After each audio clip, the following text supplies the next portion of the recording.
What's going on, everybody? Welcome back to another live stream. This one's going to be a crazy one. We have two awesome, super fun tutorials. One's really, really practical, and one's going to just be like super show-offy.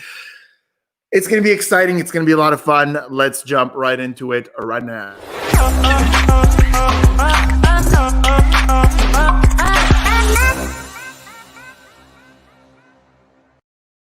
Welcome back, everyone, to another Spidey live stream. I know that some of you are impatiently waiting. I see it in the chat, and I thank you so much for that. It means the world to me that you guys are excited about these, and you guys keep coming back for more. I hope you guys all had a wonderful Halloween. The last time we saw each other was, I think, was it before Halloween? Was it? Yeah, it was. The live stream was just a little bit before Halloween, and I uploaded on Halloween. But the last time we saw each other was before Halloween for the Halloween special. So those of you who celebrate Halloween, I hope it was pleasant. I hope it was safe. I had a really great Halloween. I don't know if you guys saw on my social media my costume, but I was Jafar this year. There it is. That's me in front of my house, dressed as the Royal Vizier, Jafar from Aladdin. And then I had a fun time making a costume for my tortoise, Michelangelo, and combining it with, there they are. That's my cat, Nimbus. He's dressed as a pirate. And then I custom made that costume. Me and my girlfriend made that costume for Michelangelo. He's a little treasure chest to go with Nimbus. So it was like a combined costume for Halloween.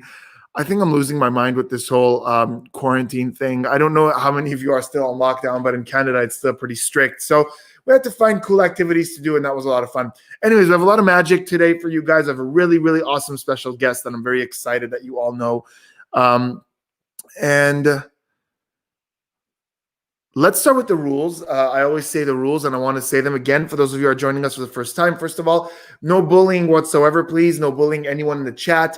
No bullying any of the guests. There's a zero tolerance bullying policy on the channel, on the live streams, everywhere. If you bully in any way, make fun of anyone, you will be banned from the channel for life. No exceptions. Second, no spamming. We already have a spammer in the comments, so thank you for joining us, but goodbye. No spamming in the comments, please. There will be no tolerance for that either. Please keep the comments, I don't know where they are, relevant to what's going on in the stream. And third rule, no yelling out methods. If you see something you know or recognize from one of the performers, it doesn't benefit anyone for you to yell out methods. I will put you on timeout if that happens. So that being said, we have a lot of guests today. We have some cool tutorials. Let's jump right into it with our first guest. He is in Canada, on the other side of Canada. He's our youngest guest today. He's going to be doing a card trick for us. I'm excited to see this. Everybody, welcome to the stream, my friend, and now yours. Adwait, how are you, my friend? Good. How are you? Thanks, Spidey. Good. I'm doing good, man. So are you ready to jump right into it? Yeah, I am. Can you see my table and my cards pretty clearly, or is it? Yeah, I could absolutely see it. Okay. So should I just start? Yeah, go ahead. Okay. So I have a deck of cards here. If I take out the cards and put the box away, I'm going to show you guys that all of these cards are completely normal. There's no setup whatsoever, right? Yep. Okay. So if I place them right here on the table, and I'm going to make 3 piles, okay? First one, second one, and third one. Now, the third card from here is going to be your card, Spidey. I want you to remember that, okay? Okay. I'm not looking. I'm not peeking. Got it. I can remember that. Okay. Now I'm going to put this right in the middle over here. Okay. Right? Yeah. I'm going to cover it. And we're just going to make it. We're just going to square it up again. Right? Great. I have no breaks or nothing. I don't know what your card is. Okay, now I'm going to take 8 cards out. Okay, so 8 random cards. I don't know what, but let's just go ahead and pick out 8 cards. Okay, so I got 8 cards. Now, if I put them 4, 1, 2, 3, and 4. I want you to pick one row, any row, top or bottom. Let's go with the row closer to you. Okay, so the bottom row? Yeah. Okay, cool. So we're going to discard these cards. We don't need them. Now we have 4 cards here. We're going to play a small game of So this is like a picking game. So in India, we used to do this like Inky, Pinky, Ponky, father had a donkey, donkey died, father cried, Inky, Pinky, Ponky, right? So we're going to play that. And whichever card my finger lands on, that card is going to be eliminated, okay? Okay. And so the last card standing is going to be your card. Okay. Okay, so let's start. Inky, Pinky, Ponky, father had a donkey, donkey died, father cried, Inky, Pinky, Ponky. Okay, so I landed on the card. Oh my That's God, not your card. my favorite. Yeah, that's not my card. Okay, we're gonna put that aside over here. You guys Go can again. see it. Good. Okay, over there. Again. Inky, Pinky, Ponky. Ponky, Father had a donkey. the He died. donkey Father cried. Inky, Pinky, Ponky. Okay. This one. Nope, not your card. No, that's not my card. I love this rhyme. Me too. Okay, 2 cards left. Inky, Pinky, Ponky. Father had a donkey. Donkey died. Father cried. Inky, Pinky, Ponky. Okay, not your card. That one's been inky ponkied. Nope. So we have 1 card left. That's and it. Your card should be the 9 of spades. Yeah, baby. There you go. That is so much fun. Thank you. So did you basically take the inky binky bonky and just sort of make a trick out of that? Yeah, I did. Is that something that that's so much fun? Is that something that like in India you guys do like to pick like if you're playing a game like who's gonna start or something? Exactly. Like right, so kind of like eeny meeny miny mo. Yeah, exactly. So it's the Indian eeny meeny miny mo. Yeah.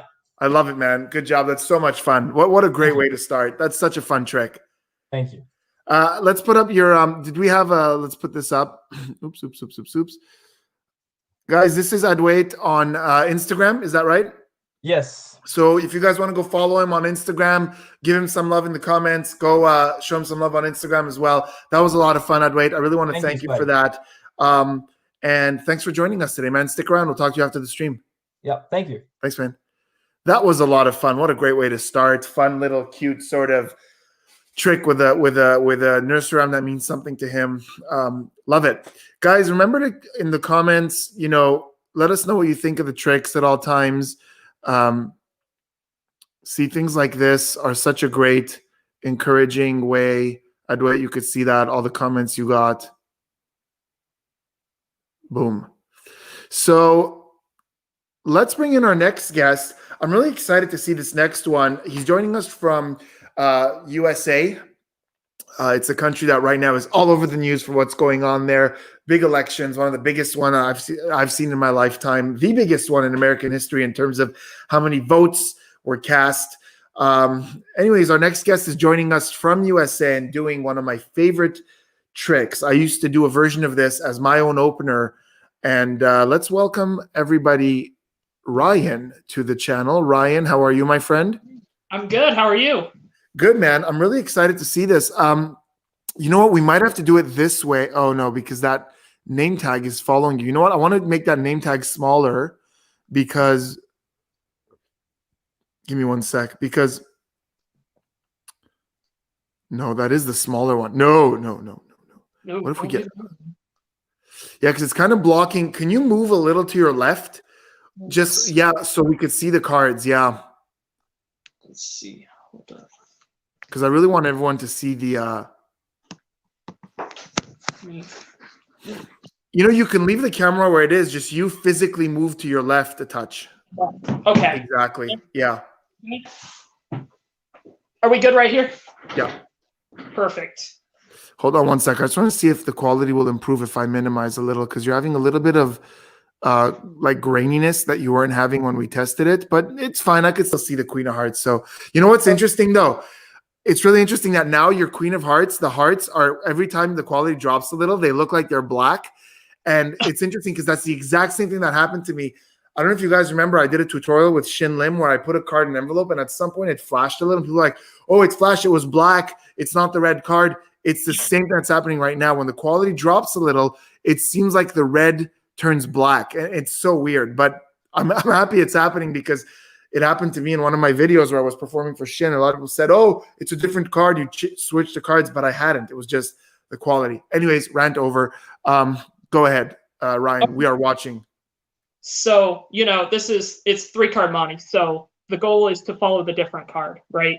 Which is, in this case, the Queen of Hearts out of the two Jokers, right? Yeah. So Joker, Queen.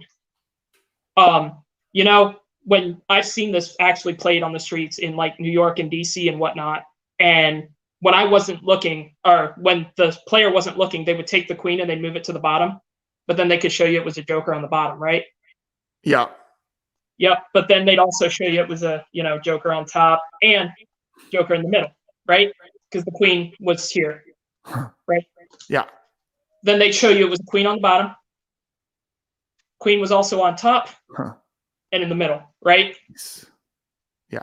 Then with just a little shake, they could show you it's 1, 2, 3 Jokers, right? Yeah, Ryan, can you do me a favor? Just slow it down a little because your camera is lagging a little, so we're not catching all the moments. Okay. Okay. You want me to, do I need to start over or anything? No, it's fine. Just keep going. Just slow it down a little. Perfect. So when I actually got involved in playing this in DC one time, they would show me the Joker right here and they'd go, watch, I'm going to remove one card from the game. And he would take that Joker and he'd put it away, right? He would take it and he would put it in his pocket here. Nice. Okay. Then he would move him around and he'd ask me where the Queen was. Now there's only 2 cards, so it makes it 50-50 now, right? Then he would do this and he'd show it was 2 Jokers. Very cool, man. Wow. The Queen was in the pocket. But I learned pretty quickly never to play it, okay? Because it's not a game. It's a scam. Because no matter what, they'll take your money. Cool. Let's see those. Hold those up to the camera. That's so awesome, man. Love it. Love it, love it, love it. Good job, man. That's so cool. The slides were really smooth. It's unfortunate that your camera was not lagging, but the quality is a little grainy because you did 2 moves there that are not easy. And can I talk about the moves, Ryan? Like, can I openly talk about them or no? Go for it. Go for it. Because you did a top change right in front of a camera, and that is not easy. That is really not easy. And then you did a cop.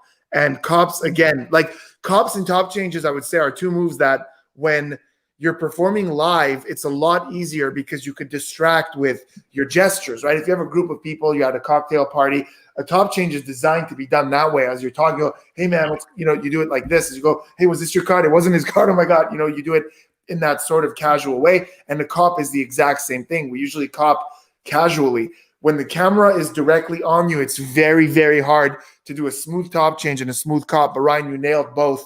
And the only reason I know you did it is because I know Montes and I know Card Magic. But if I didn't, I wouldn't have spotted either one.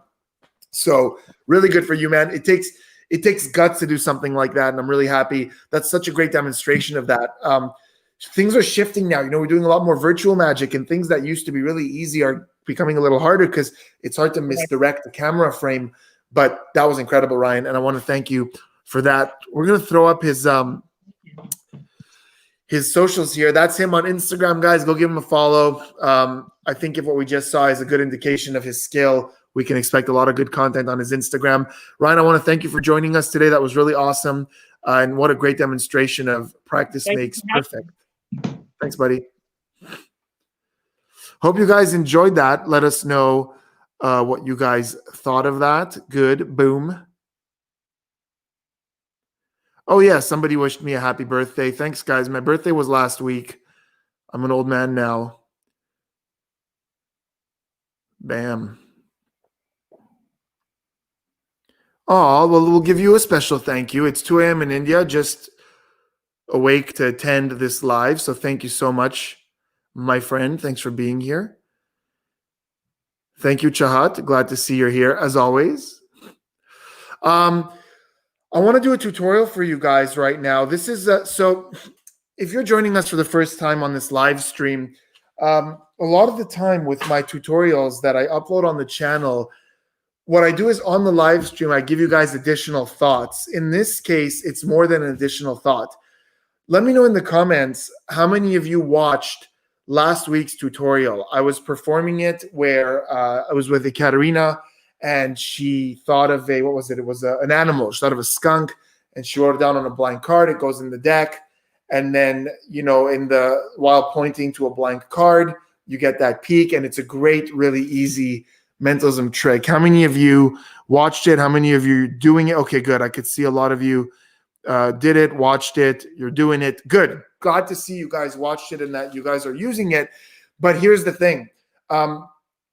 In the video, I taught a control, which I've taught on the channel before. It's called a double undercut, which is when they put the card back, I taught a way to bring it second from the top by giving it 2 cuts. Now, that's a really simple way to do it, and it's effective. But when I perform that trick, that's not the control that I use. I use something called a bluff pass. And I don't know how many of you know what a bluff pass is, but I'm going to teach it to you right now.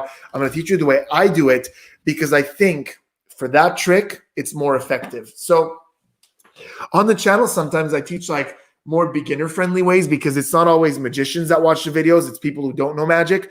But on the live streams, I know a lot of you are a little more advanced. So this is called a bluff pass. Now, it's really difficult for me to do for the camera because normally you need a spectator to do this too. They help you do this. But I'll try to demonstrate as best as I can. So let's say they have their card, right? Let's say their card. Let me do this so you guys will be able to see it better. Great. So let's say that their card is the 5 of diamonds. Bam.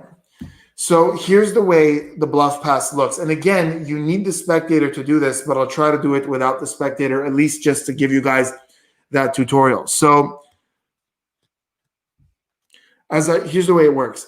You tell them they have their card. That's the 5 of diamonds. That's their card. Or it's the card that they wrote something on, just like with the blank cards, the mentalism trick. Here's what it looks like. You say, okay, now you're going to put that card back now that you've seen it or now that you've written down the animal or your passcode or whatever it is. Here, we'll pop it back somewhere in the middle. Say stop when you like. Right there, great. Then you open up the cards. They put the card back somewhere in the middle like this. And you go, okay, and now you're ready. So remember in the trick I said the card has to go second from the top. Here comes the control. Ready? I already did it. Not the first card, but the second card is already the 5 of diamonds. I already got it. Second from the top. And the reason I really like this is because with the double undercut, after they put the card back, you're manipulating the cards. So they don't know where the card ends up. With this one, in their heads, they put the card in the middle, it goes in the middle, and you don't touch the cards again. So in my opinion, it's a lot more deceptive because when you do that secret move, you'll remember from the video where you turn it over like this and you see the second card, it's a lot more deceptive. Oh, good. I could see how you guys enjoyed that.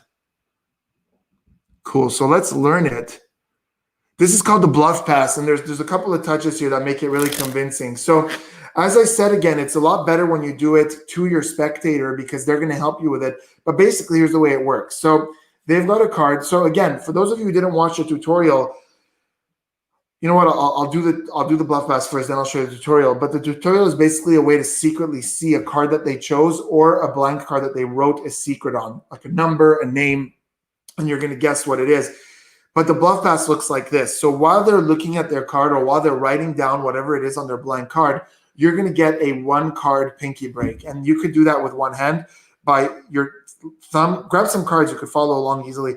Your left thumb pushes that top card over, puts the pinky under it, and comes back like this. So basically all I've done is I've got my pinky under one card like that. And you could do, you know, they've got their card. You could do this on your side like this. That's usually the way I do it, just like that. It takes a second. So now you've got your pinky under the card like this. So here's what's going to happen. It's kind of like a riff of force with one card. It's a very cool idea. It's psychologically really deceptive. They've got their card in their hands. You're going to run down with your thumb like this on the corner and tell them to say stop. You don't have to. You could say, look, we're going to take about half the cards. They don't have to say stop. But if you want to say, look, say stop when you like, great, we'll put it back there. You've got your pinky break back there, and your thumb is riffling down the corner here. You stop halfway down, and now it's going to look like you come over here to open up the deck there in the middle. But what actually happens is your thumb lets go, and your right thumb picks up this opening from the back. So basically, it looks like you're picking up half the cards, but you're only picking up one card. Isn't that cool? So to them, now look at the way the angle shifts. You start here, and as you go to open it up, if you were to do this, that would look really stupid. As you go to open it up, your body shifts to your left, and now you just close that and lift that one card away. So to them, they can't see how thick this packet is. Also, I'm not doing this. I'm tilting forward like this so they can't see how, because if you do this, like this, well, they go, wait, that doesn't make sense. That's not half the deck, and that's not half the deck. But if you tilt forward, they say stop, you come over here and you do this, and look at my right hand moves out of their way completely. It's over here. They're barely even seeing this. It's just that. And this is tilted forward so they can't see how many cards you have here. So now they themselves, without knowing it, are placing the card second from the top. So you extend this towards them. They put it here. Now, here's what happens. On the way back, you can just do this. You can. It's fine. But here's what I like to do. On the way back, I like to come here and grab about half the cards and lift. And I go, okay, so you put your cards somewhere in the middle. So if I do that fast, it looks like this. They've got a card. I don't know what it is. 10 of clubs. I'm just saying in performance, I wouldn't know what it is. So they're looking at their card. You get your pinky break like this, or you could do just this to get your pinky break. Just lift with the thumb, get that pinky break. Now they've looked at their card. They know what it is, and you go, okay, let's go ahead and pop that somewhere in the middle, right about there. Go ahead and put it right there. So they put the card right there themselves, and you go, great. So your card is going somewhere in the middle, more or less. And now to them, that looks like it went right in the middle, right? And so now, for those of you who missed the tutorial, I basically say something like, okay, so obviously your card is somewhere in the middle, so it's not the top card. That one's the 9 of diamonds. And that's it. In showing the 9 of diamonds, I've already seen their card because I push 2 cards over. I get my pinky. I mean, you guys could go to the tutorial I posted last week, and I lift the 2 cards, and as I show them, I get my peek back there. I don't use this as a card trick. I use it with the blank cards. I have blank cards here so I could show you with the peek. Let me grab some blank cards for you guys. This will only take a second.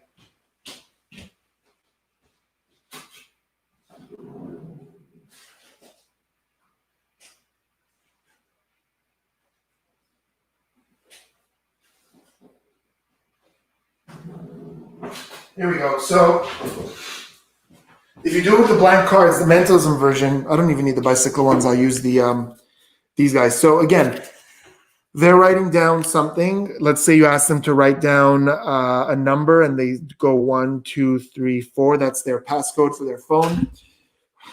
Like this. So again, they've written that down, and you've got, it even works better with a thin packet, by the way. If you don't have a full, you just have half the deck of blank cards, it works perfectly well. So they've got the card there. You say, look, we'll pop it somewhere in the middle, right there. See, this is better because that thinness doesn't really indicate much. They put the card back there. You say, great. So your card's going somewhere in the middle.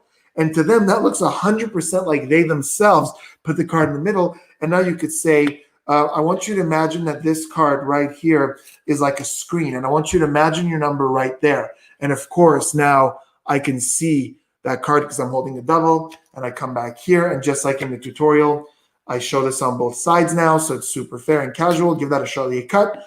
And you've got a mentalism miracle on your hands. But I think that the bluff pass is a lot more fair than the double undercut. So if you guys want to practice a move and make this a little bit more advanced, I think the bluff pass is the way to do it. One more time, let me just show you guys in real time what it looks like. It's so much fun to do as well. Like you get away with it and you're like, oh, nice. Here we go, 6 of diamonds. We're going to put that card somewhere right in the middle. Go ahead and pop it in right in the middle. Good. So you could see it going more or less in the middle. It doesn't have to be exact. And that's it. I already did it. The 6 of diamonds is second from the top. There are even people who do a bluff pass without picking up that top card. It's very ballsy. I've never done it. But basically, there's a card there. This is crazy. This is crazy. And you go, they say stop, and you go like this, and you don't pick anything up. And they literally put their card on top. And you come back like this. I don't do it. It's crazy. I've seen people do it. It's crazy cool, but it's just too gutsy for me. Because imagine if somebody catches it on the wrong angle. They're like, he's not holding anything. So yeah, I like. Yeah, good. Thanks, guys. Glad you guys are enjoying that. Boosh. Yeah, exactly. That's a really good point. It plays with depth perception because you, you're changing the angle to such a way where they can't see the thickness or the width. It's more like width perception. But yeah, exactly. Point taken. Um, cool. Let's move on with our guests. I hope you guys enjoyed that Bluff Pass tutorial. It's very useful for card tricks, for mentalism. Anytime you're manipulating cards, it's a really great way to, even as a card trick to where you need to know where their card is. Any card trick at all, it's a great control. They pick a card, you say, here, say stop, right there, perfect. Put it right back in the middle. They put it there. You go, great. So it goes somewhere in the middle. Now, if you just do a slip cut, in other words, just get rid of that top card, their card is on top, and you could do any trick that you like, card to pocket, card to wallet, anything you do where you need the card on top. It's a great control. So, yeah. Let's get our next guest in here. So our next guest is from Jersey, USA, Jersey, and he is going to be doing some mentalism for me. And I always love to watch mentalism. I love to be on this side of things. So let's welcome to the stream my friend and yours, Rishab. Let's do this. How are you, my friend? I'm great. I'm great, Spidey. How are you? I'm doing good, man. Thanks for joining us today. Is this good, or do you want to be like highlighted? No, I was actually gonna say I prefer even split screen. So this is nice. Wonderful. Yeah. So basically what I'm gonna do right now is pretty much it's an effect that I intended to be like, before the pandemic, but then when it got worse, I figured that like it could actually be pretty good if I performed this like on a video conferencing software. So that's why I decided it would be perfect for something like this live. So what I'm gonna do is I want to involve a few of the people in the comments. I mean, I guess we'll go with like 3 maybe. Great. So but before we do any of that, before we make any selecting, it's a mentalism thing. So I'm gonna make my prediction right now on my phone. Okay. And so I'll do that right now. I basically just entered in like a digital card, and I'm turning my phone off, and now I'm gonna hold it up here so you can see it the whole time. It's off. I'm gonna put it on airplane mode. Can you see that? Yep. Little airplane orange. Okay, and slide that up, and now yeah, that should be there. It's gonna be off the whole time. Okay. Got it, man. So I think there we go. Let me right hand might be better. Yeah, there we go. Okay, so that'll be there. You can see my screen now a little bit in the reflection, but I guess I want maybe 3 of the people in the comments to make a selection, or 2 of them actually. Pick any 2 people to make a selection, Let's and go with. you make a selection of your own. I'm gonna do one. Okay, so let's go with Joseph Ziad. I just saw a comment, but the comments are coming in really furiously. So here, Yeah, Joseph. So what do you want him to do? Just pick any card out of the 52 that he likes. Maybe one that he doesn't think I could predict. Okay, so let's do Joseph, and then let's do Gabrielle London. So Gabrielle, or I don't know if it's Gabriel. Probably Gabriel. I think, yeah. So Joseph and Gabriel, give us each a playing card. It's funny because Joseph Gabriel is one of the best manipulation magicians who ever lived. Oh, wow. It's just ironic. So Joseph and Gabriel in the comments, tell us a playing card. We're waiting for you guys. Oh, Joseph gave us one. Queen of Spades. I'm going to write that down. Queen of Spades. So actually, I wanted you to take the Queen of Spades out of your deck that you have in front of you. Take the Queen of Spades out of your deck, and with Gabriel's card, do the same. Whatever he decides to pick. Gabriel, we're waiting for you. 7 of diamonds. I just want to make sure I show you guys. 7 of diamonds. That's completely random. I randomly picked spectators. Yeah, and Spidey, you can either just, if you have a favorite card or something that you don't think I could predict, you can pick that out, or just, choose a card at random, whatever works for you. 7 of spades. Okay, so we got the Queen of Diamonds, the 7 of Spades, and the Queen of Spades, the 7 of Diamonds, and the 7 of Spades. Cool. 3 cards. Now, so Spidey, now what's left is up to you. I want you to decide which of those cards is your favorite. It could be yours. It could be one of the other 2. Whatever. I'm gonna go with does anyone speak card. To you I'm right gonna now? go with the Queen of Spades. The Queen of Spades. You like the Queen of Spades, so you can put the other 2 away. I just wanted to give you a bit of a choice by narrowing that 52 down to a smaller number. Now, I mean, yeah, I just want to.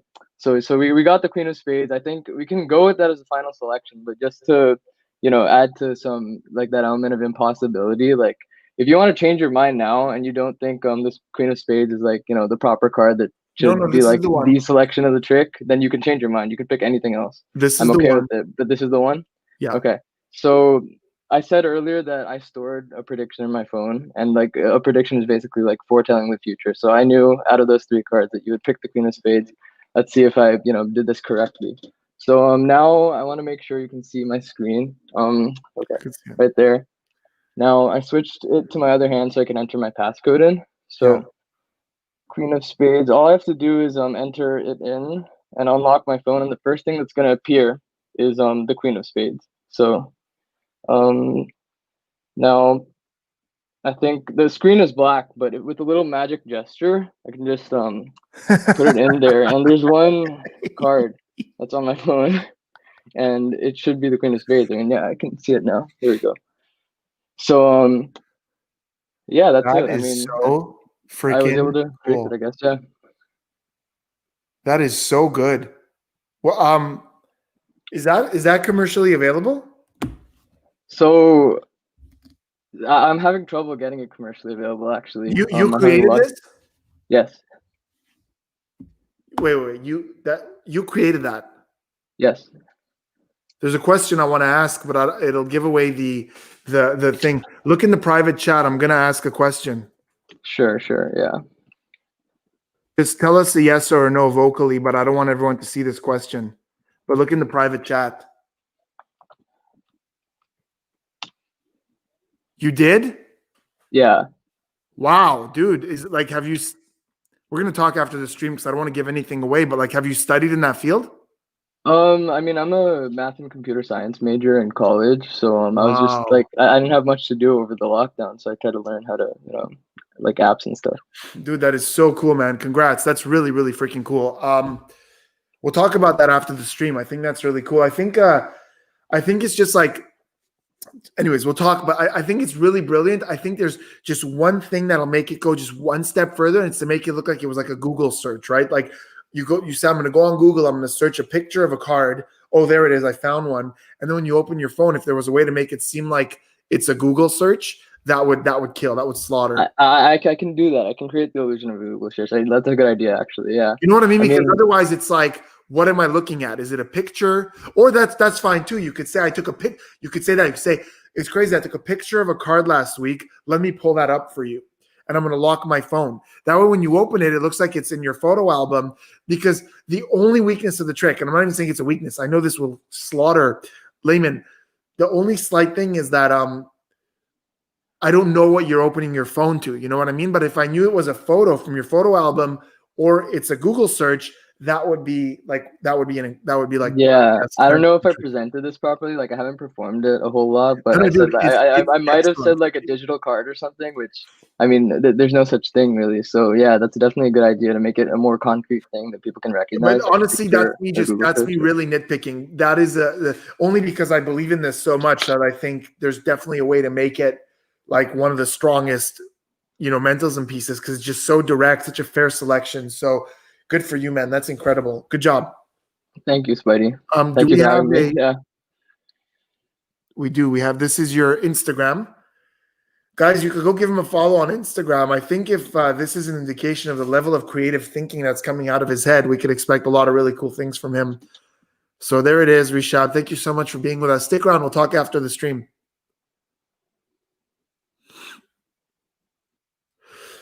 Okay, we're going to have one more guest right now. Things are moving really smoothly. We're going to have one more guest, and then we're going to bring in my special guest of the day to do another tutorial and chat about, well, I don't want to give it away yet, because if I say what we're going to chat about, it'll give away who my guest is. But let's bring in our next guest.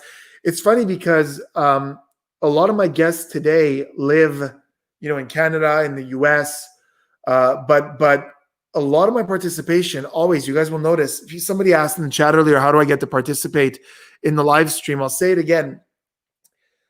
Usually on Fridays, I post a status on the YouTube community page and sometimes my Instagram.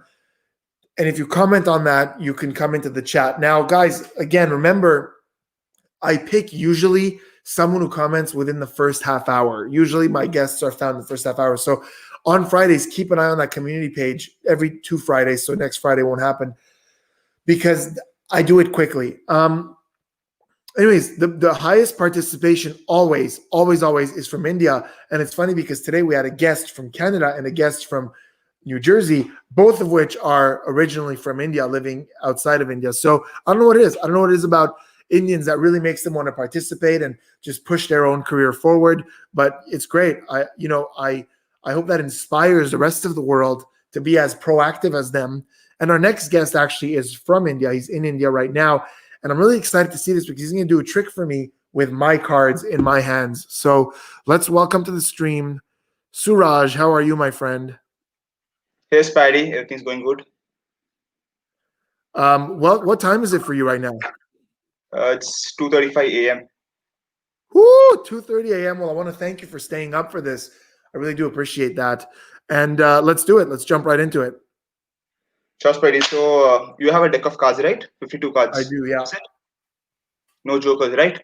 No jokers. Sure. So what I want you to do is think of a number between 1 to 10. Think of it. I got it. Okay. So I'll just be looking the other side. I want you to remove that number of cards from the deck. Got it? Yep. I'll be looking away. Yeah. I've removed that many cards. Yeah. So you can keep it aside. We don't need the card for the trick, right? Okay. Okay. So now what I want you to do is I want you to take a selection from the deck you have. Just pick a card. Take one out. Yeah. Whichever card you want. I'll again look aside. You can have a look at the card. You can show it to the audience. Show it to the audience. Yeah, I'm looking aside. Yeah. We've all seen it. Okay, then you can keep it face down. Face down on the table, right? Yeah. So now what I want you to do is, I want you to keep the card back on the deck.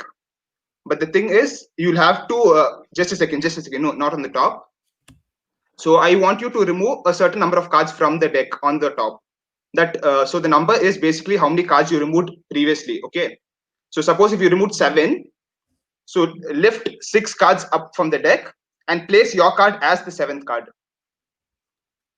Got it? So your card will be the number of card that you earlier moved away from the deck.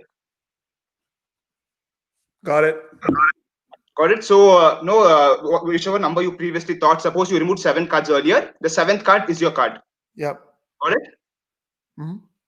Yeah. Okay, sure. So now the next thing is I want you to think a number between 11 to 20. Got it. Yeah, you can name it. 14.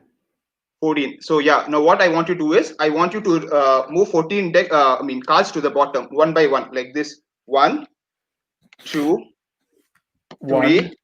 Yeah. 2, 3, 4, 5, 6, 7, 8, 9, 10, 11, 12, 13, 14 cards have been moved.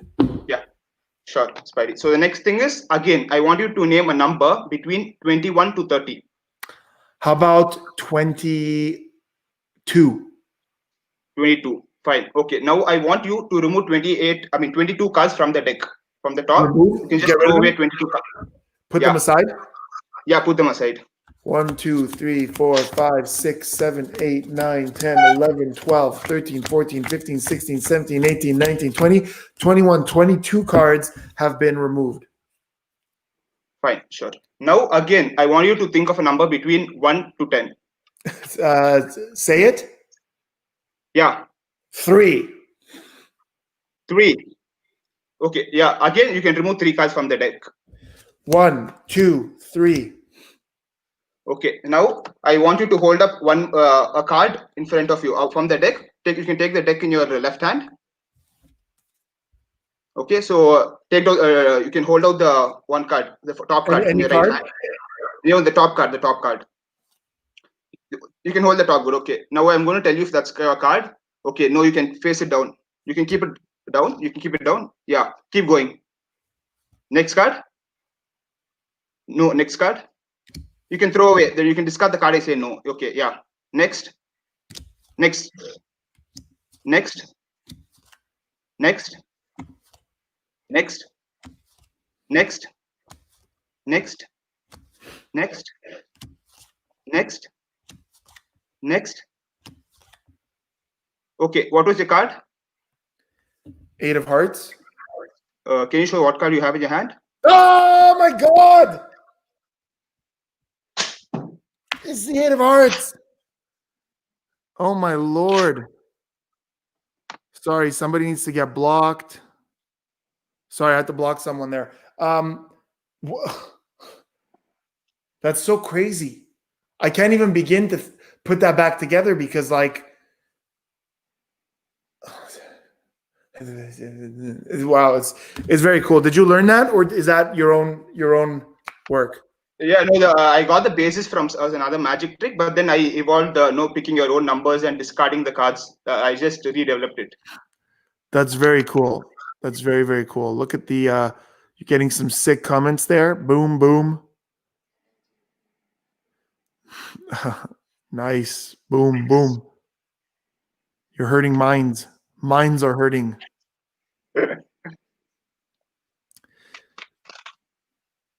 Guys, thank you so much for the feedback. That was awesome, Suraj. Thank you so much, man. Thank you, Spidey. It's been a pleasure. All right, guys. So we are at that time of day where I'm going to bring in my special guest. I'm really excited to have. Oh, let me just get rid of. Oh, there's Chad's comment. Really excited to have our next guest. You guys know that every stream I have a special guest that I never announce because I want you guys to come here for the community and then get this special surprise. So I always kind of keep it a little secret because it's always fun to just kind of have this little secret. And this is someone I have enormous respect for. They have made giant waves in the magic community and very much in the cardistry community as well. A very, very, very old friend of mine, like I've known her for ages. She actually showed up on the channel about 1 billion times recently because of the lockdown. I wasn't able to do a lot of performances out there. So I did like 4 or 5 performances for her at my place and I posted tutorials. And she's one of the best at what she does in the world. And I have a lot of questions to ask her. We're going to learn a lot from her. She's going to do a really cool tutorial. And here she is. Some of you guessed it correctly in the comments. A lot of you guessed it correctly in the comments. Welcome to the channel, Ekaterina. Hey guys, how's it going? What's going on? Is it too dark? Should it be less than No, dark? it looks great. You look mysterious. I love it. That's it. I'm so excited to be here. It's true. I've appeared like 1 billion times on your channel. And the other funny part is everyone's like, okay, Cat is really easily fooled by Spidey. No, well, so here's the thing. People have to understand something. Very often when we say that we fool each other, we're not hopelessly fooled by the whole thing. It's usually just one little element that we can't figure out. Like that's the thing. Like I did a tutorial for Shin a couple of months ago with an envelope and a prediction. And at the end, he said he was fooled. And some people were like, Shin's just saying he's fooled. He doesn't mean he's fooled by the whole thing. A double envelope isn't going to fool Shin, but he didn't know how I split a double card in complete silence without magnets. So even with you, a lot of the performances I did, like when I did the friction pen, for example, you know what the friction pen is. You've used it before. I've seen you use it, and you know what the convincing control is.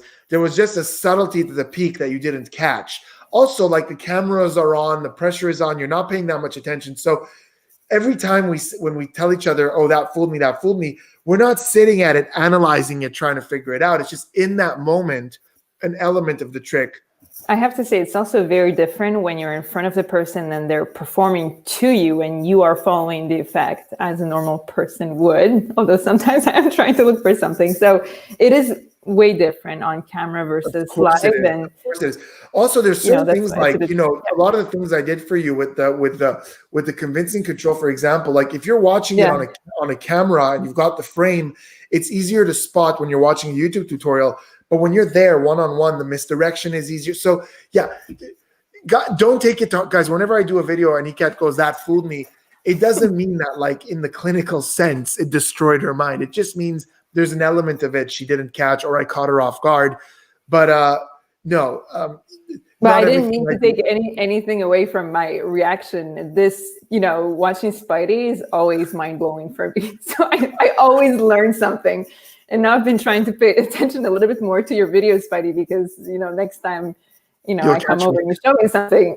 Well, I'll be a here's little the bit- thing. The latest tutorial we did, the double peak, that didn't fool you. I don't even pretend it will, because it's an old technique, doing and especially because your background is cardistry. So the second I do something like this, your mind knows what's happening there, because it's a lot I love the bluff pass for today. That was really, really nice. Do you ever bluff? Do you ever use it? You know what? I don't think I've actually ever used it, but I'm gonna have to try it now. It's so I cool. knew about it, but yeah, no, you did it really well. I mean, I want to try it when you don't even have a card. It's so crazy, and I've seen people do it to where they go, they've got the selection, and they go, say stop right there. Great, go ahead and put the card in the middle. That's it. No card at all, and then no card at all, and then especially you, because like you're really quick, so you can come back and catch that packet like really quick. Yeah. So for those of you who don't know, well, very few of you don't know, Ekat is not only a magician but specializes in cardistry as well. And Ekat, how did it all start for you? Did it start from magic and then you discovered cardistry, or did you start with cardistry and discover magic? Did you discover them separately? I've never even asked you this. How did this start for you? Oh yeah, I don't think you've asked me. I started with magic back in Russia. Tried to learn some magic following just seeing magicians at the circus. I'm like, wow, I really want to get into it. And then the person at the circus that was a magician told me, well, you'd have to basically join the circus if you wanted to learn magic. So I'm like, okay, how do you get into this? I love how that's what it is in Russia. Like, it's like, if you want to do magic, you join circus. Like here, it's like go to the magic store, turn on YouTube. There you go. Not a lot of magic at the time available in Russia, and now it's just coming, right, from Western side of the world.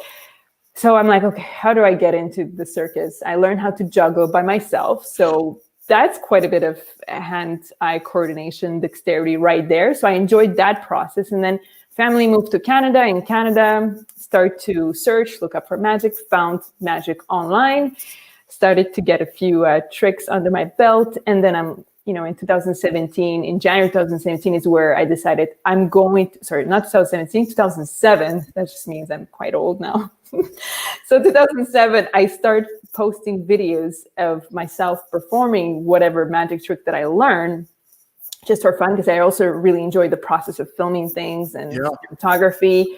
And I'm getting comments, like a lot of constructive basically things in regards to my magic, and with that I got better and better, and then at one point I got comfortable to perform to people and then got paid for it. But in between my journey on YouTube and performing magic professionally, I saw these XCM videos back in the day. Flourishing, XCM were the terms used instead of cardistry, because cardistry is quite new as an art form and coins. Yeah, it was extreme card magic. It was called extreme card manipulation, actually. That's what XCM. Oh, sorry, manipulation. Sorry, extreme card manipulation. And then there was the flourishing, people used to call it.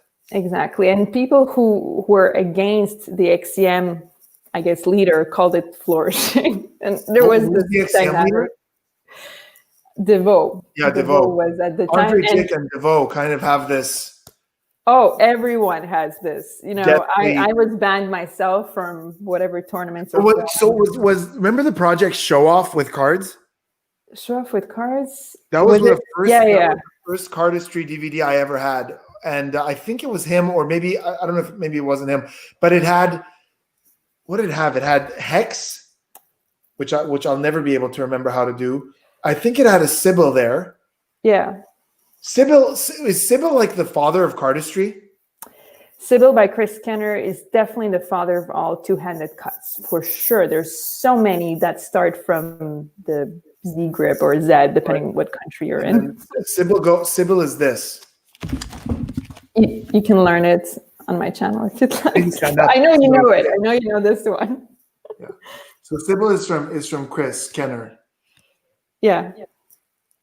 That's it. And then the five faces of Sybil. And it's very nice because it also introduced the performance element of cardistry when you try to display packets. And I have a few moves myself where the goal is just to display as many packets as you can. And this appears to layman difficult, but it's easier than two-handed cuts. Oh, wow, cool. Look at that.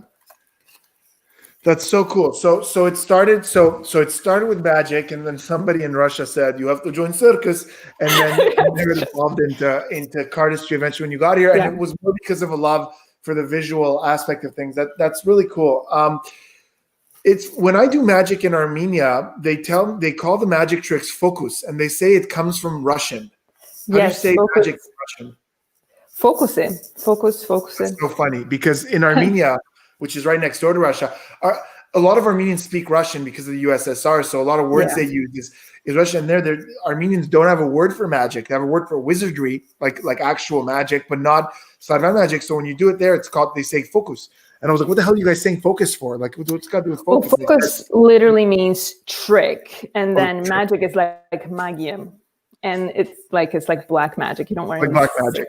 So you grew up in Russia. You came here. You speak obviously fluent English, but a lot of people don't know this. I don't know if you've ever done this on your channel, but you also speak fluent French. Yes. Do you ever speak French on your channel? I don't. I do have one video from back in the day. I did a TV show here in Quebec, and it was called Zero à Mille. And yeah, that's it. So you were competing against, I don't know, 3 or 4 people, and you either win $0 or $1,000. That's it. And $1,000 is kind of the only prize you can win at the top. And each episode is 4 different people again, and you can get $0 or $1,000. And it was quite easy to win that one. But that was 100% in French. It was. I remember Zero à Mille, and that was a cool concept. I wonder why that didn't pick up as a concept, or first prize, second prize, third prize. But yeah, we have a lot of French followers here. Really? Et pour ceux qui parlent français, Ekaterina aussi, elle parle français très couramment, je pense aussi bien que l'anglais, right? Ben, exactement. Mais j'ai aussi travaillé avec des entreprises. C'était juste dans un milieu francophone, donc tout va bien. Amazing. Let me ask you this. So, we're going to learn some cardistry soon. I'm really excited because I pretty much suck at it. But before we do that, I do have a couple more questions because I really do think it's important for the subscribers to hear from you. When it comes to tutorials, magic and mentalism, there's a lot of people in the community who frown upon tutorials because you're revealing a secret. Mm-hmm. How does cardistry work in terms of tutorials? Because cardistry, what you see is what you get, right? If I watch someone doing a cardistry move on their Instagram and I slow it down, I could pretty much break it down and teach myself. Whereas magic or mentalism has a secret that I'm not seeing and I don't know what it is. So does the cardistry community, let's say somebody releases a DVD and they teach a new sequence that they came up with, what's to stop someone from going on YouTube and just reteaching that exact same thing? And would the creator be pissed about it? How does it work? How does the whole exposure thing work with cardistry when it's so easy to just watch a video of it and go, okay, well, I could figure it out without the tutorial? Yeah, cardistry definitely falls in this gray zone. And on my channel, I've been through a few of those gray zones, and I tried 2 different concepts. The first concept is really, I'm like, okay, I'm teaching you cardistry basics, and those are moves that are pretty familiar to everyone and have been taught freely on YouTube. And then the other thing that I've tried is how I learned cardistry, and basically I would take a move that I want to learn from someone else and then learn it, but show how I learn it, meaning basically I'm teaching it as well. Right. We follow your progress. Exactly. So how I learn cardistry is not getting any backlash, but when I do cardistry basics and I teach someone else's move, sometimes it does come in the comments. And I have an upcoming tutorial that's going to be advanced cardistry. So I'm moving my subscribers to a new series, which is advanced. And in there, I'm going to cover Pandora as the first move in that series. And Pandora is by Dan and Dave Buck. I have my own flair, my own way of doing it. I don't follow the move 100% like they do, but I am teaching essentially Pandora. And I've come to conclusion that it's okay to do that. But hopefully Dan and Dave won't be mad. But I never know if I'm going to offend someone. The reason I tend to agree with that is because if I were to go watch any of the millions of videos of Pandora on YouTube and I were to play it slow, I can do it. You know what I mean? Like there's nothing, you're not giving away a secret. You're just like, if somebody goes and teaches a juggling move, the creator of that juggling move can't be upset because it's obvious. You know, they're just giving their own tips. Like you could say, I find it easier if you move your finger here or if you hold it this way. You're giving your tips on it, but my gut says like there's nothing to hide with cardistry. I agree with that. People could teach my own cardistry moves. I wouldn't mind. What I mind is people literally taking my footage and uploading it on their YouTube channel. Oh no, you can't do that. Those down. You can't if you can explain a move better than I do, by all means. The one thing that I have been really building a reputation on is the fact that I break down cardistry in a very simplistic manner so that it's easy for anyone to learn. That's why I started with that beginner introductory cardistry basics side first. Yeah. Magic and mentalism is very different though, because if I released something and then somebody went and taught that, I'd be pissed. I can imagine you would be. And that's a very important thing. I say this all the time on the channel. I don't expose magic on my channel. I teach magic. Everything that's being taught on the channel is either something that nothing on the channel, you know, I get a lot of DMs, like maybe a dozen a week. And I'm asking my subscribers to stop doing this, where they send me a link to a trick I did or a trick somebody else did. And sometimes even a release on like Penguin or Illusionist or Theory 11. And they go, hey, could you do a tutorial for this? The answer is no, I can't. If somebody released something, whether they did a performance of it on TV or whether they released it, how can you ask me to reveal something that's being sold on a website? It doesn't make sense to me. Like somebody's making money off this. I'm not going to expose their trick. It's ridiculous. What I teach is my twist on old tricks or things that I've developed, like, you know, using the convincing control. The convincing control is a control that is taught a million times on YouTube. It's a very old control, but I use it as a peak. So I teach that, or I teach variations of old tricks that nobody right now is selling and making money from. But yeah, I think a lot of subscribers have to understand the distinction between us exposing things that somebody else is making a living off right now and us teaching basics or teaching magic or things that, you know, like with cardistry, that they could just go watch a video of Pandora and figure it out on their own. You're just giving them some tips to help them out. And I think there's nothing wrong with that. Exactly. And on your end, I really like what you highlighted. You're teaching them and you're doing it properly. There is so much bad magic on YouTube. Or really like those exposure videos where the guy can't even hold the deck and he's like, so this way you're going to do a double lift? You know, the same is true actually for some cardistry moves. The same is true. There are some people really poor webcam quality. And let me teach you complex move. Like waterbend is an interesting one. Waterbend, I taught it as a cardistry basics, but it's by someone. And I watched the actual first tutorial and it was so quick. No one, well, other if you're advanced, could really learn from the tutorial unless they watch it a million times. And then there's a lot of variations of that tutorial posted where people try to kind of teach it as well. And mine has picked up properly on YouTube because I actually teach it how I learn it. And if I am able to learn a move, anyone can learn it. So yeah, really an interesting contrast on YouTube. And it's difficult to break through the noise sometimes for someone who is starting. But in your case, Spidey, you have the credibility of, you know, like, no one really can compare to your teaching. Also, you've released so many effects yourself professionally with different companies. So you already have that built credibility. I don't know if there's any, if you would recommend that someone, I don't know if your subscribers would, if they wanted to teach magic, would you recommend they do it in the same way you do? Or do you feel that you need that established credibility before you? I think you do. I think if you're starting off in magic, your content should not be tutorials. Your content should be performances. Your content should be vlogs. Your content should be maybe a bit of theory on magic. I do believe personally that before you start doing tutorials, you need to put in those 100,000 hours. So, you know, whether it's a lot of people, you watch a lot of tutorials on YouTube and you look at it and you go, it's very obvious that this guy learned the trick he's teaching last week and now he's doing a video where he's teaching, you know what I mean? But when I watch you do cardistry, I see those thousands of hours behind it. I see, you know, or Yeah, in my case, like everything I teach, every single trick that I teach on the channel, with very few exceptions, very few, I've performed countless times to where I know what can go wrong. I know how to fix it.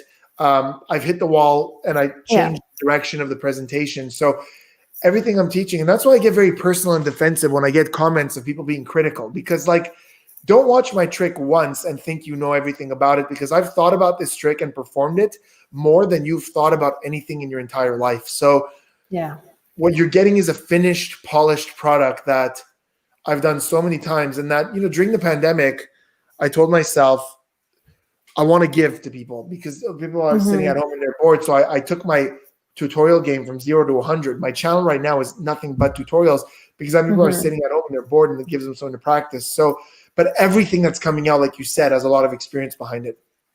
Yeah, no, I think you're folks. I have one last question before we all jump. I keep cutting you off. Sorry about that. I'm sorry. Ekaterina's probably deaf now. It's all good. I have one last question before we jump into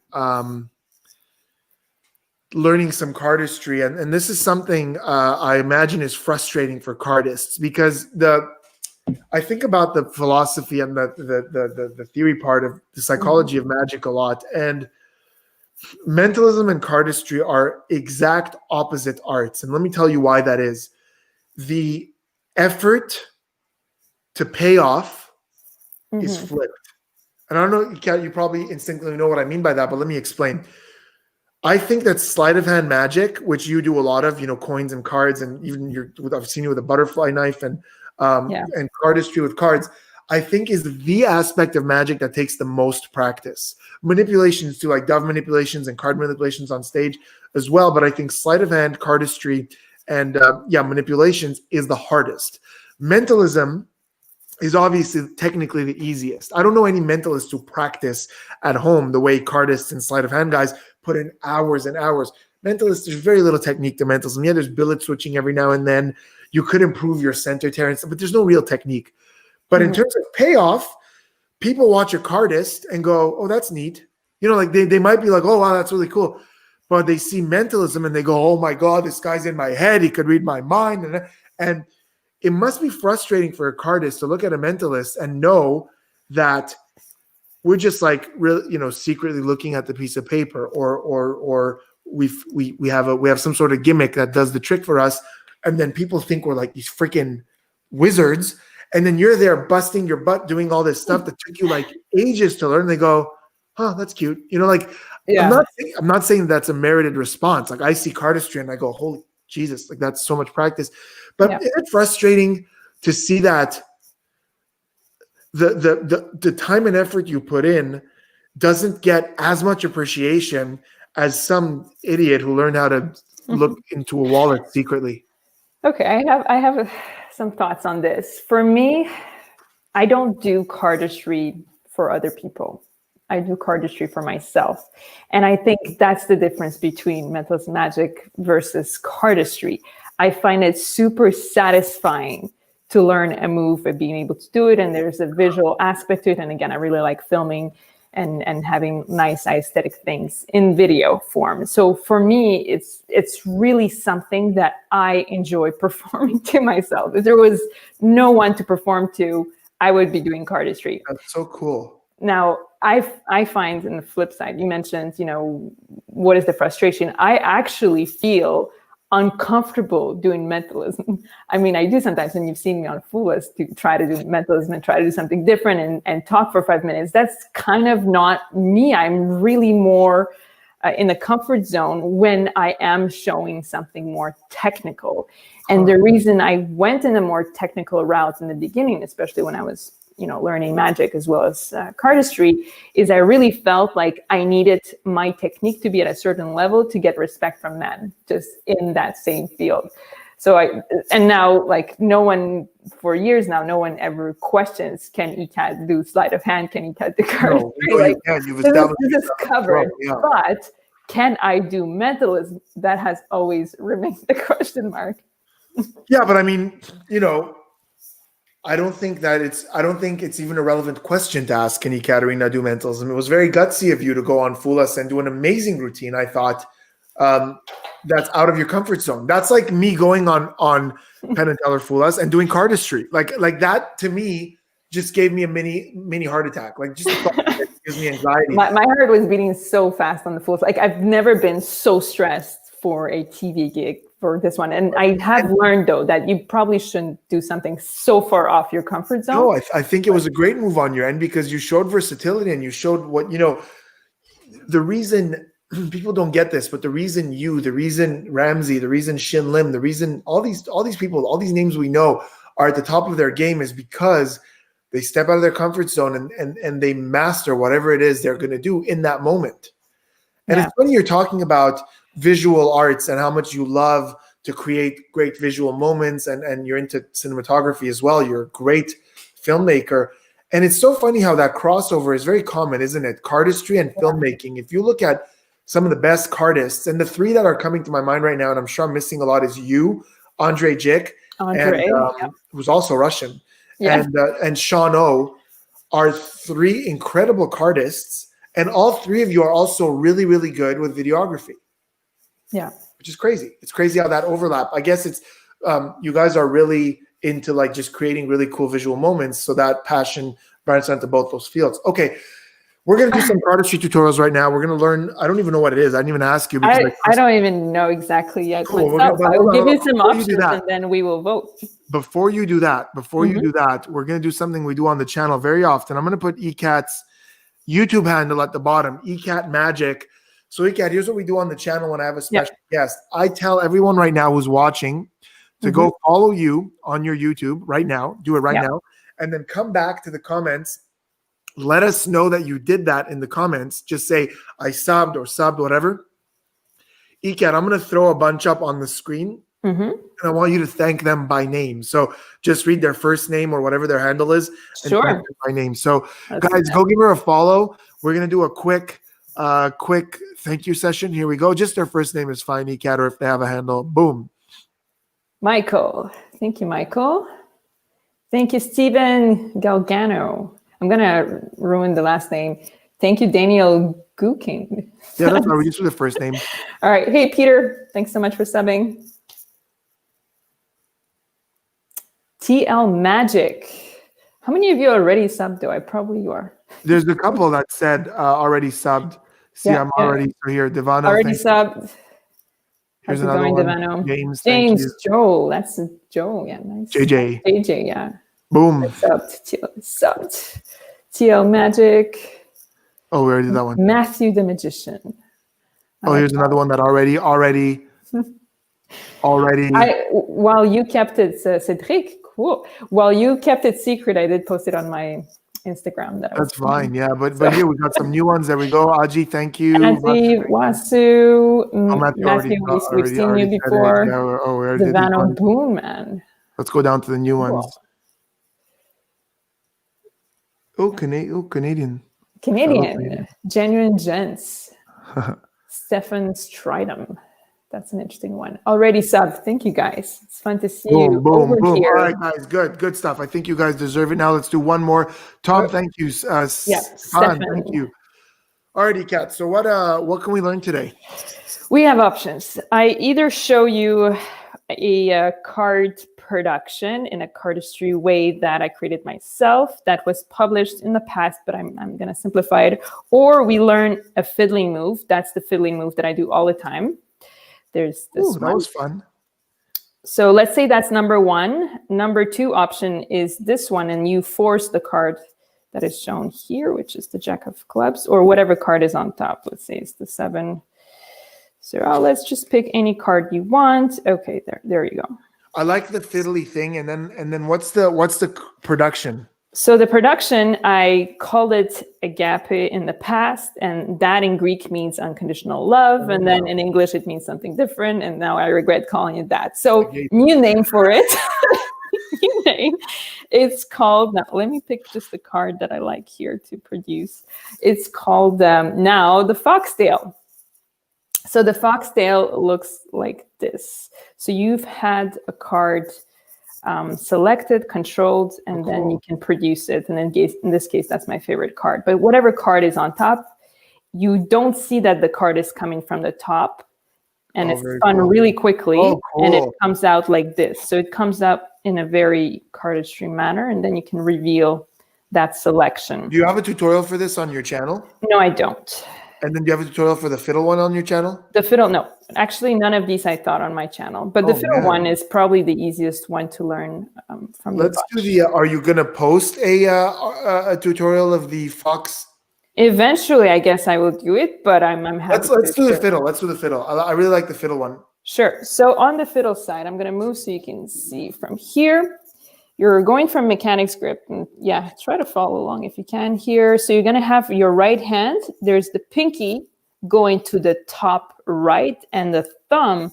Hold on. When you say mechanics grip, is it higher up? It's high. Yes, sorry. So you go from here and you elevate things. It's sort of a cradle grip right now, but you're on the tip of your fingers. Okay, and so you're holding the deck up like this. Yeah, and that's because you want to drop that packet, and this is how the drop happens. So once you connect with your thumb and pinky, they're going to hold on to this packet, and you can drop. So just a few cards up there, and this falls. Exactly. I mean, if I give you a little bit of an example of how many I pick up, easily 4 or 5 I got 5. Would be perfectly fine. So you just drop it. It is a nice motion when you're here and everything is in this cage between your fingers, and you just drop. Boom. So you have that dropped, and now you're comfortable to move this packet around with your fingers, because this is a natural now grip and mechanics. You feel pretty comfortable. So I'm going to switch to here so you can see. I've connected here, dropped, and now I have this packet. I'm going to connect with the, and now I'm going to say ring finger, but at the same time, the middle is there too. They're going to turn over. So we're pulling this packet upwards. Yes. So, you're making it face up, but at the same time, you're rotating it all the way back face down. Whoa, hold on. How do you go past this? I'm getting stuck at this face up here. You could be stuck here. You need to keep going with the ring, and then okay. So flatten your hand. It's going to help with that rotation. Oh, so do I end up here? You end up here. Yes, that's it. Okay. So guys, again, you're picking it up from the corners like this. You're transferring that bottom corner to your thumb.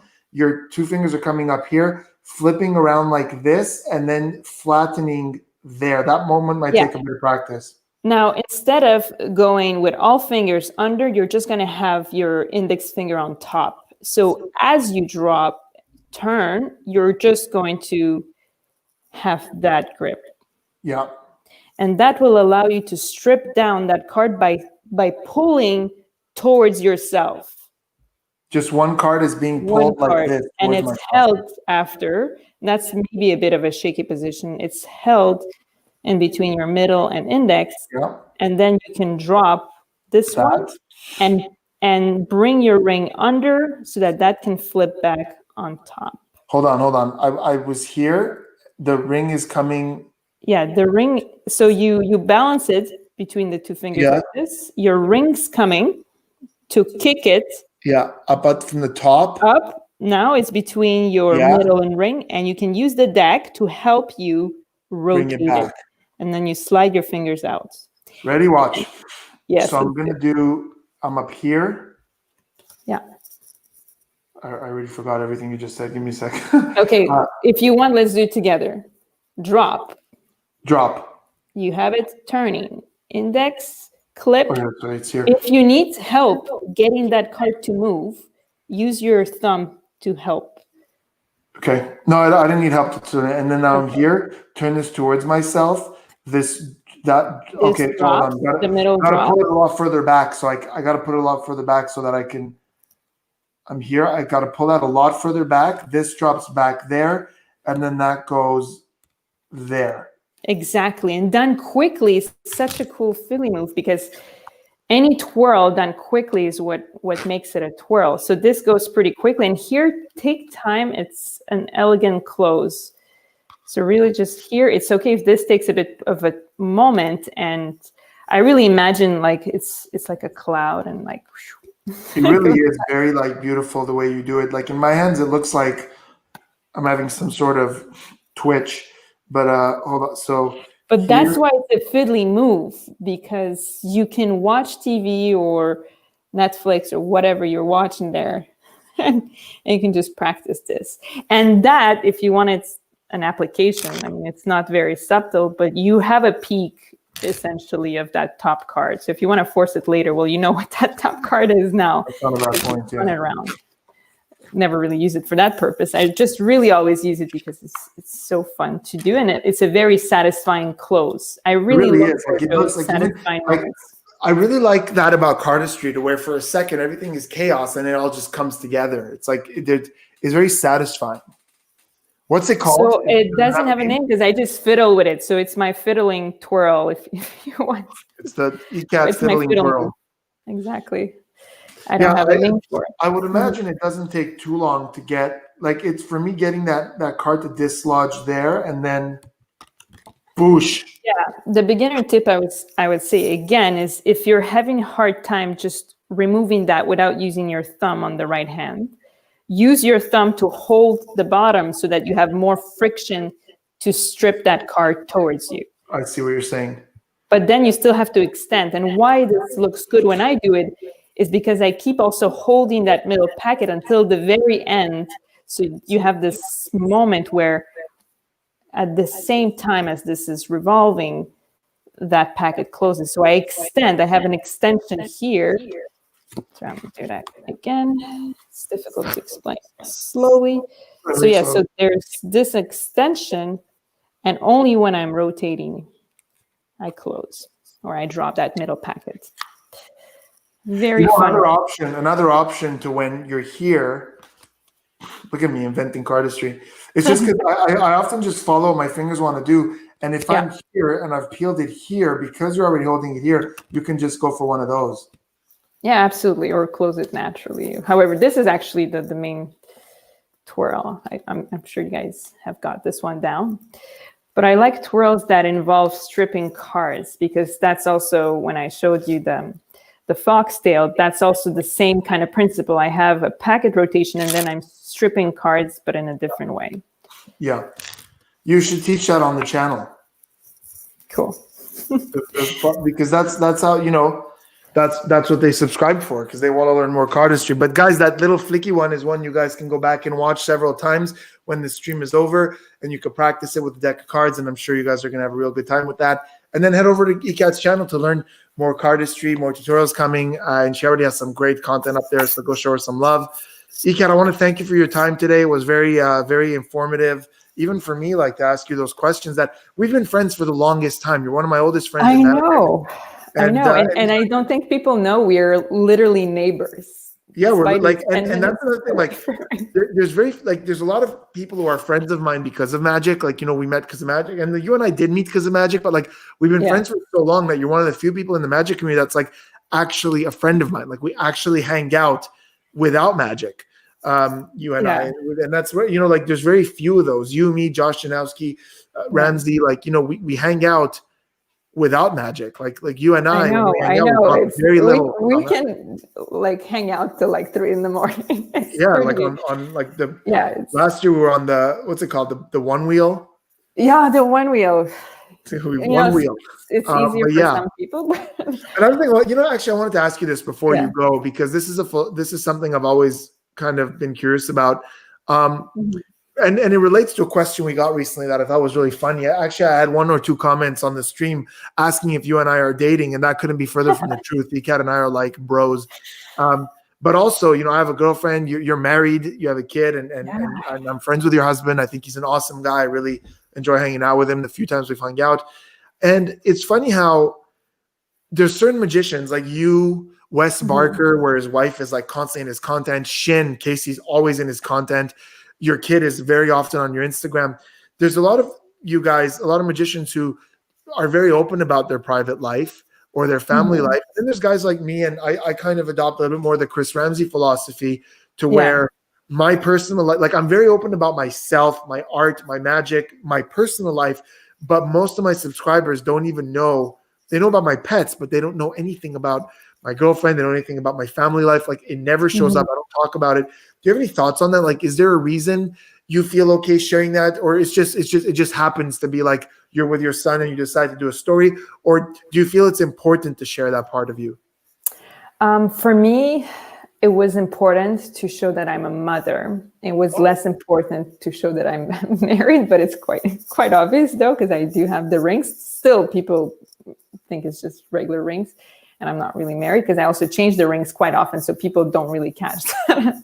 In any case, I don't showcase so much of my husband. I mean, he does appear in my videos, but I do my son because one, he wants to be part of my videos. He actually wants his own YouTube channel. He keeps asking me about it, and we film some content on the side. He's really into filming and YouTube, and it's actually part of what we share as a passion together.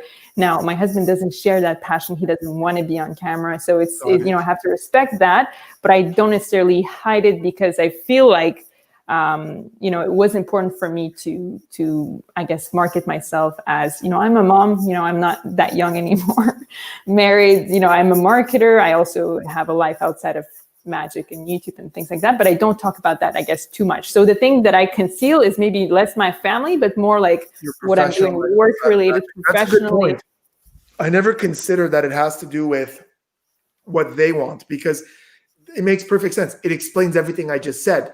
Wes's wife is she wants to be on the camera. She has her own YouTube channel, so she's extroverted. Shid's wife, Casey, is learning magic, and have you seen her stuff? She's so good.